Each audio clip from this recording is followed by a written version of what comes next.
Hello everyone, welcome to yet another day in this The Clown Decade, the decade where things are only going to get worse before they get better. And today we're starting off with a quick Times article asking if Keir Starmer is the problem as reform closes in to Labour. The PM is facing claims that he is out of touch with voters, but his party believes he can take on the populace by emphasising his working class roots. It's not worked so far. I don't know why it would work even better next time. So until recently, the message emanating from Number 10 has been that reform poses the biggest threat to the Tories, and that if Labour gets it right on delivery, the right will effectively eat itself. However, that thinking is changing, with Sir Keir Starmer and his most senior ministers concerned about Nigel Farage and his nascent party. And it's something I like to bring up all the time, but I'm just going to play the clip again, because it's almost like the politicians are behind the media, which I suppose is pretty usual in situations like this, but the media are actually quite terrified of Nigel Farage and reform doing well. So this is from the newsagents, and this is them talking about Nigel Farage winning Best Parliamentary Newcomer of the Year at the Spectator Awards, and this is what happened when he won the award. Said, well, thank you, it's lovely to be the newcomer. I'm just telling you that at the next election there will be hundreds of newcomers, and they will be reform newcomers, and we will be forming the next government. And he sat down and the room went utterly silent. Now, I've covered this clip plenty of times, but it's a really good flashpoint as to when I found the new elite media, these ex-BBC hosts, realising that actually their worldview is coming to an end.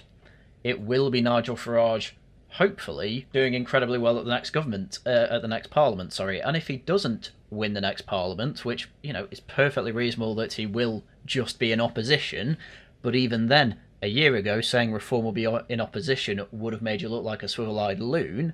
It's clearly an indication that things are not going to go well for the leftist new elites establishment.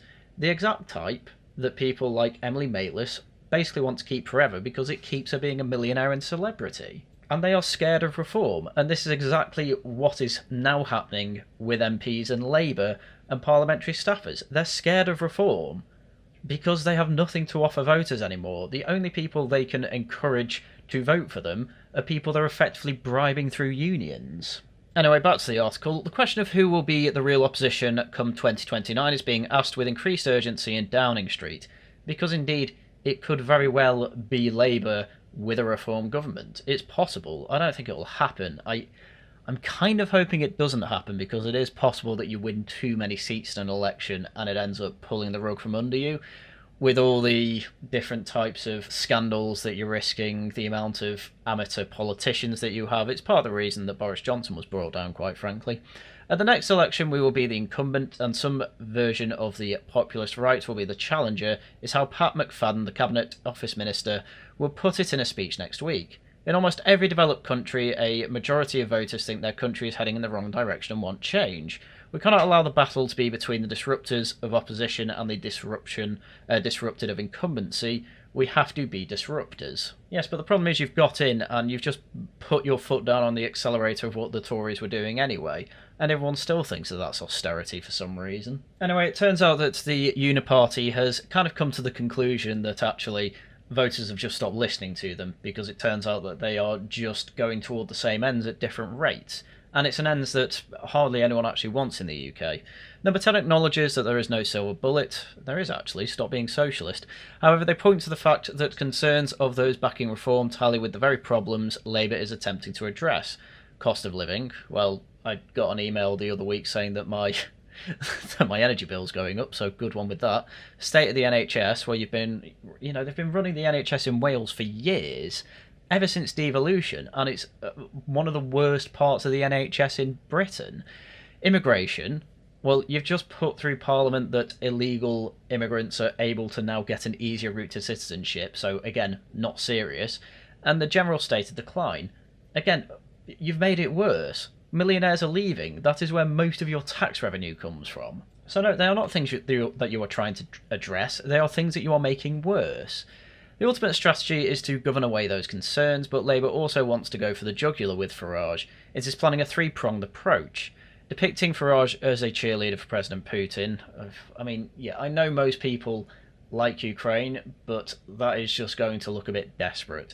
Highlighting he supported Liz Truss's disastrous mini-budget. Well, I'm not being funny, but hopefully he keeps defending it.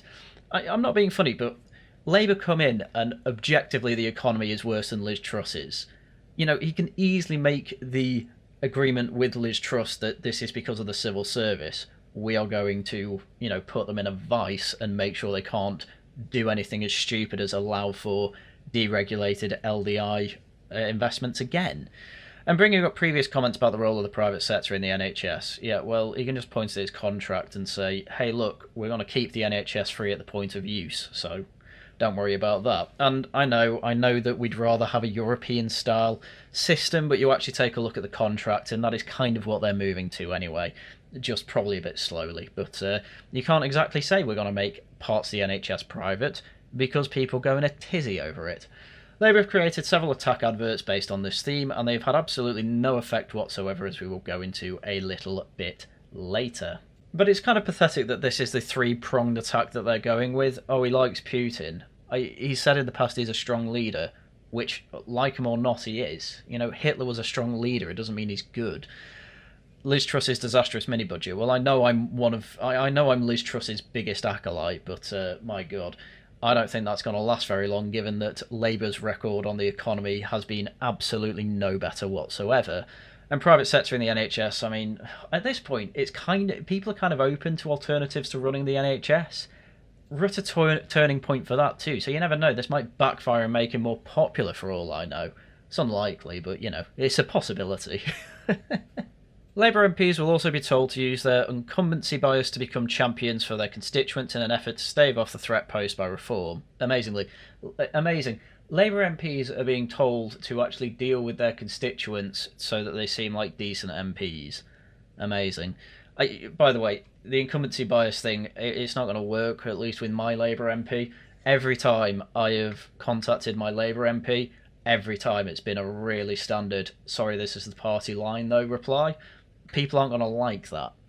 However, there are increasing concerns in Labour that the man in number 10 himself may be part of the problem, with voters looking to reform in part because they dislike Starmer so much. Well, he is a robot, so you should be able to reprogram him. One senior Labour source said that there was evidence that to take care attacked by Farage and Musk, a reference to the claims that the far-right protesters are treated more harshly than minority groups. Well, given that a guy has just been charged with inciting racial hatred for burning a Koran in the middle of Manchester, and, well, frankly, the burning of, say, the Union Jack is seen as free speech in this country, yeah, I can see why people would see that as sticking. It stuck with some voters, some would even say many voters. Others suggest that he is seen as out of touch with the concerns of ordinary voters. Starmer is already the least popular political leader in Britain, with YouGov polling him a net favourability rating of -41 earlier last month, lower than Farage. And I think it was even lower than Liz Truss at her lowest point. I think her lowest point was like 38. So you just got to bear that in mind too. Literally, Liz Truss was kicked out of being leader for much less than what Labour have done. And it's something that I'm just going to have to keep saying. Among those who support reform, 98% have formed an unfavourable view of Starmer, 93% of those who intend to vote Tory have an unfavourable opinion too. A fifth of Labour voters have formed an unfavourable view of him. So, even 20% of the Labour voters, the people that they are effectively bribing, have an unfavourable view of him. Incredible. This is rejected by other senior figures in Labour who believe the PM can take on populists by emphasising his working class roots. They say that far from being a liability, he will lead the attack. Yeah, well, your senior Labour MPs aren't exactly going to say, yeah, our leader's absolutely useless and we need to kick him out, because it's a one-way ticket to being reshuffled. But I mean, seriously, just listen to their three-pronged attack. What is the attack reform can have? Keir Starmer will not protect your rights. In fact, he will put minority rights above yours. Here's plenty of examples of that. Oh, what else is Keir Starmer doing? Oh, he's actively making you poorer. Here are the statistics on that. Whereas all Labour can really do with Farage is say, oh, look at these clips of him saying things like 5 or 10 years ago. Look at what he was saying about Putin before he invaded Ukraine. Look at what he's saying about the NHS that is becoming more and more a popular opinion. It's crazy. Like, of course this is a one-way ticket to losing. I mean, this is how bad Labour's plan has been so far. Farage welcomes Labour's attacks. We take the view that they are all the same. They've all got the record of failure on mass migration, on illegal migration, on net zero. If they think they can govern away their problems, they are wrong. He said he wants the NHS to remain free at the point of use, but is open-minded about how that should be funded. They can take selective quotes, but it's not going to help them. Well, exactly what I said. The turbulence of Starmer's first 6 months in government didn't help, with confusion about core messaging and the purpose of new administration, and the fact that, well, there's quite a few people that have been sacked from their jobs, at least according to the anecdotes in my comments. This week represents an attempt to change that, with Reeves, the Chancellor, leading the charge.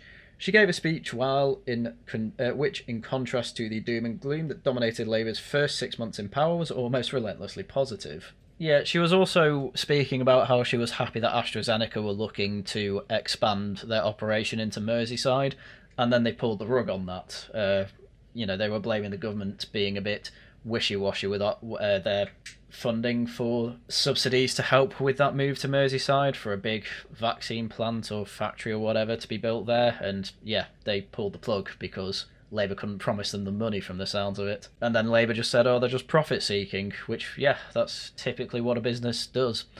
Labour, she said, will pursue growth at all costs. She made a flurry of announcements, including on expanding Heathrow, relaxing planning rules, and effectively a declaration of war on newts and bats. I mean, that was definitely her best answer in that interview.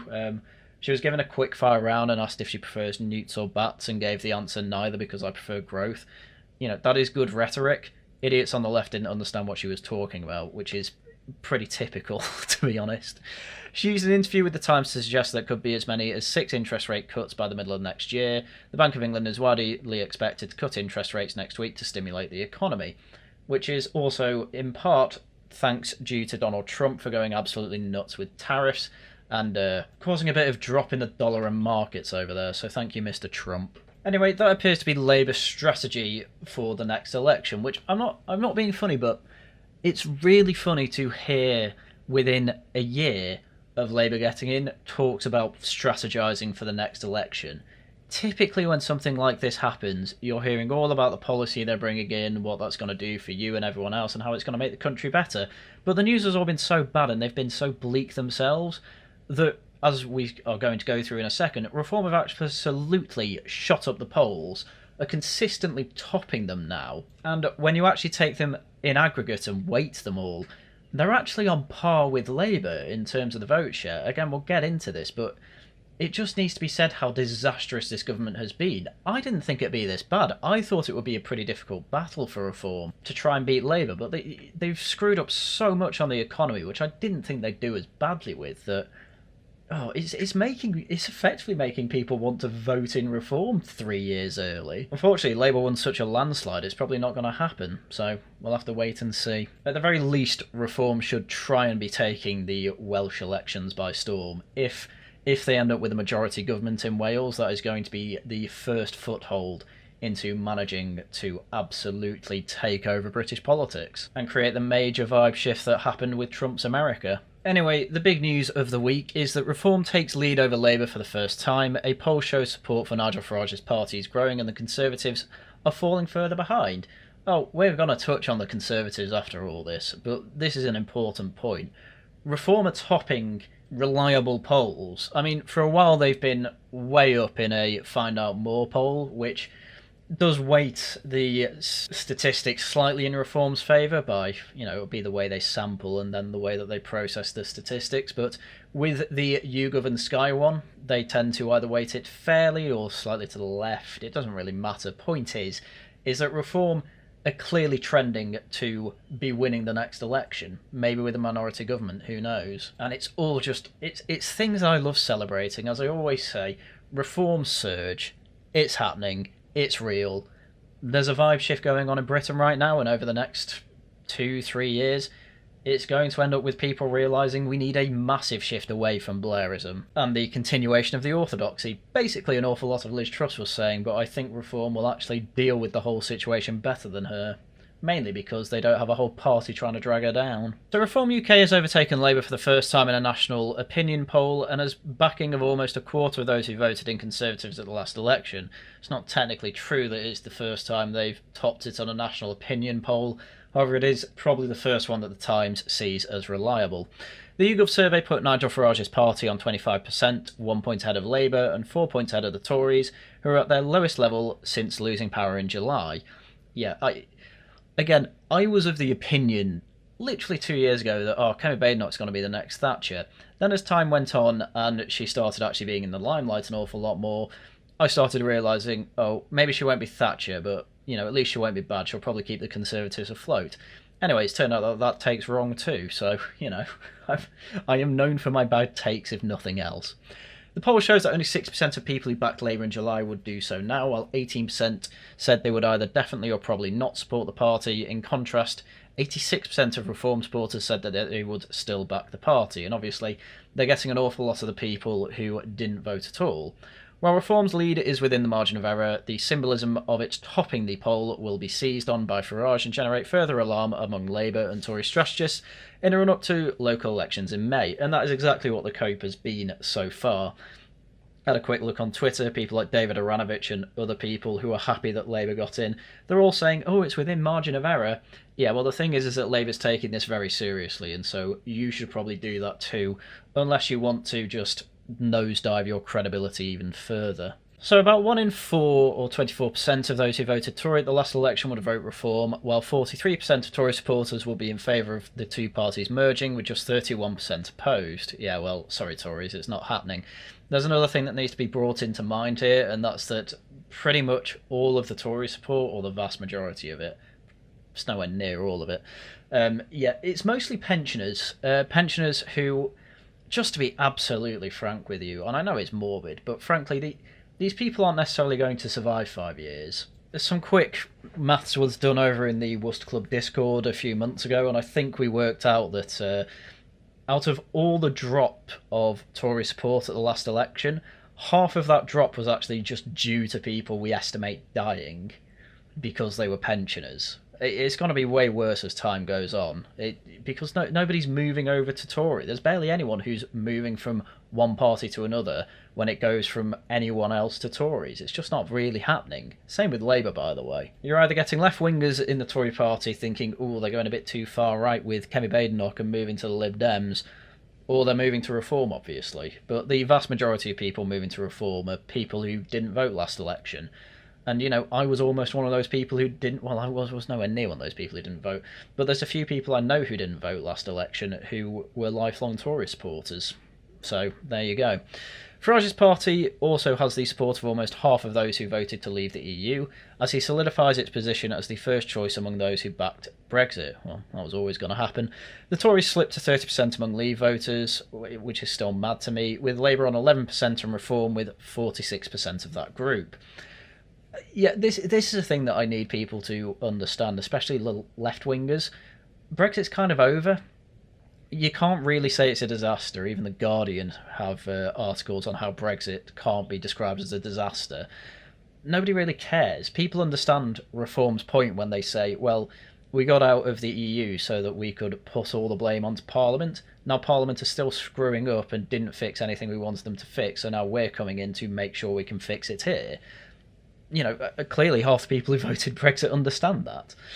While support for Reform increases with age, the Tories are still the most popular party among pensioners at 31%. Again, how many of them are going to be alive in a few years? Reform is in the lead among those aged between 50 and 64, but Labour is still ahead among the under 50s. Reform is more popular among men, with 29% of the support and working class voters. Amazingly, Reform has turned into the party of the working class. And I'm not being funny, but they are rather Thatcherite, and I mean that in the good way. It's 30% rating among C2DE voters, which is the effectively working class demographic. Broadly considered as working class, is comfortably in front of the Tories, in second place on 22%. Labour are third among working class voters with 20%. Yeah, there's just been a complete realignment in the complete wrong direction with the main two parties, and that is why they're being rinsed by Reform. Its strongest backing is in the North and the Midlands, with 33% support in the latter region, while support are just 13% in London, which again is not particularly surprising, given the demographics of London and the fact that if you are in London and you are from the native British stock, you're probably in university, and they lean very much left-wing. Anyway, as mentioned before, we'll take a quick look at the overall aggregate polling, and as you can see, you hit the general election, things realign quite a bit. It's something that is fair to bear in mind, that polling can be quite a bit different to the actual result, especially as you get up to the actual election.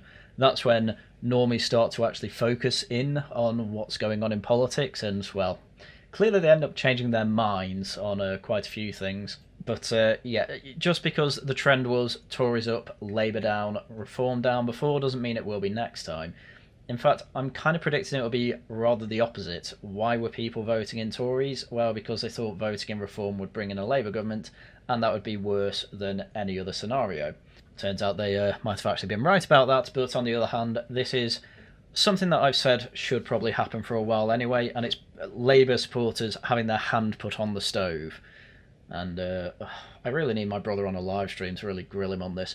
But I really want to know why they would still be supporting Labour at this point. I really can't see anything other than millennials thinking, well, Tories were in power for 14 years or whatever, and austerity, and now I owe a load of money in student debt and things like that. But well, I will leave it to the Labour supporters to let me know themselves. But really what it all seems to come down to is vibes and very little to policy. At least that's my takeaway from it. Especially with some of the Labour supporters I have gone through on videos. And to be honest, I should really keep an eye on them, because reacting to them it's quite funny, because I end up having to make their arguments for them because they rarely actually make any. Anyway, as you can see, pretty much neck on neck with Labour, Reform and Tories, and that's being very generous to the Tories, I have to say. Labour are down, stagnating in double digits like they always are. Greens are just around, under 10%. And then who cares about the SNP, Plaid and UKIP? I have no idea why UKIP's on here, by the way, but they are, and they're at 1%, so well done to them. Anyway, I mentioned that I'd give Tories a small mention, and it seems to have been nothing but bad news for them, which is honestly music to my ears. Now, I was a Tory member for some time, but I've been nothing but disappointed by CCHQ, and as you can see here, they might not even have the money to even keep leasing their original headquarters. They might have to move somewhere cheaper. They have been that devastated. I mean, you thought morale was bad with the Tories. You just look at this and you think, wow, it really is that bad. Honestly, check in with your Tory boy friends. They probably aren't doing so well. But honestly, this is largely self-inflicted from the membership that voted Rishi Sunak and stuck around after Liz Truss got kicked out, because I know a lot of people who voted Liz Truss who just couldn't be bothered with the Tories anymore and so resigned their membership. But according to Anglo Futurist, with a screenshot from what looks like a Times article, other senior Conservatives are alarmed that Badenoch does not appear to have put in enough effort to wooing donors, with one attender at a function saying she turned up late, was not explicit enough about asking for money and then left early. Which, as I say, I know I had bad takes on Kemi Badenoch, and I absolutely would have voted Robert Jenrick in the leadership election, but I didn't think she'd be this bad.